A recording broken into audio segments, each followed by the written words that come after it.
Hello, my name is Madison Dahlgren. It is July 25th, 2021, and I am currently in the summer semester for my internship. I am completing my internship at UNC Chapel Hill Medical Center in the Psychiatry Inpatient Unit. The primary unit I work in is the PPIU, or the Perinatal Psychiatry Inpatient Unit.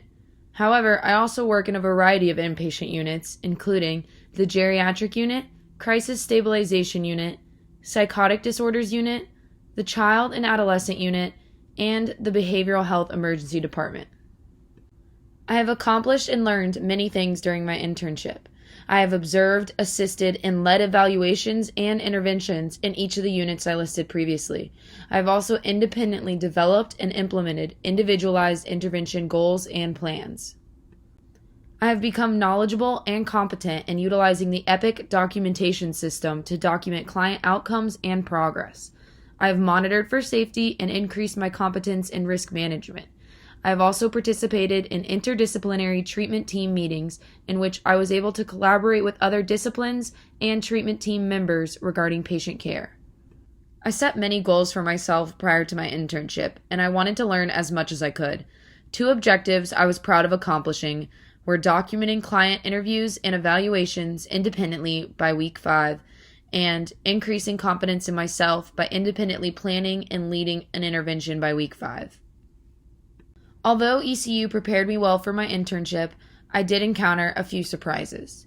In my first few weeks, I witnessed a rapid response taking place on the unit I was in at the time.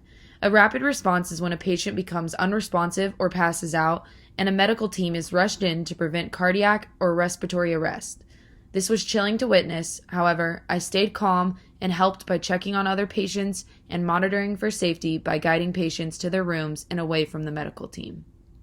I was also surprised by the lack of physical assistance I was able to provide in some ways. If there was a patient that was at a falls risk, I was not allowed to assist them physically due to being a student. At times, it felt natural to want to help a patient if they needed help standing up or sitting down. However, I understandably had to leave that to my supervisor. Another surprise for me was the knowledge that crying can be therapeutic. I knew that crying wasn't necessarily a bad thing, but when you're leading a group and patients are crying, it can feel a bit overwhelming and like you're doing something wrong. However, my supervisor noted that the intervention was one of the best she had seen, and I had handled myself and the intervention very professionally. The patients took a lot away from that group, and I was proud of my ability to lead and respond accordingly. During my internship, there were many things that stood out from my recreational therapy curriculum at ECU. The overall API process and my knowledge of it assisted me when putting it into practice with patients. Interview and group techniques such as probing, seeking clarification, summarizing, redirecting, active listening, and when to use silence were also very important in my ability to assess patients and lead groups. A particular piece of knowledge that I utilized from the recreational therapy program at ECU was the 5 stages of change. This is another tool I have found helpful as it is a section included in the documentation system at my internship agency. Determining whether a patient is in the pre-contemplation, contemplation, preparation, action, or maintenance stage is important in establishing individualized goals and interventions for them. I am beyond grateful for the ECU faculty that have contributed to my education and supported me along this journey. A special thank you to Mrs. Burnworth, Dr. Autry, Dr. Loy, and Mrs. Wisner. I also wanted to thank my agency supervisor, Amber Koo, and the multiple coworkers in our office who took turns supervising me on days my supervisor had off. I would recommend future interns do some research on their patient populations prior to starting their internship. Having specific knowledge on the particular diagnoses of your patients will aid you in your ability to assess and lead. I also recommend taking notes and keeping a notebook to track your hours, evaluations and assessments you complete, and any interventions you take part in.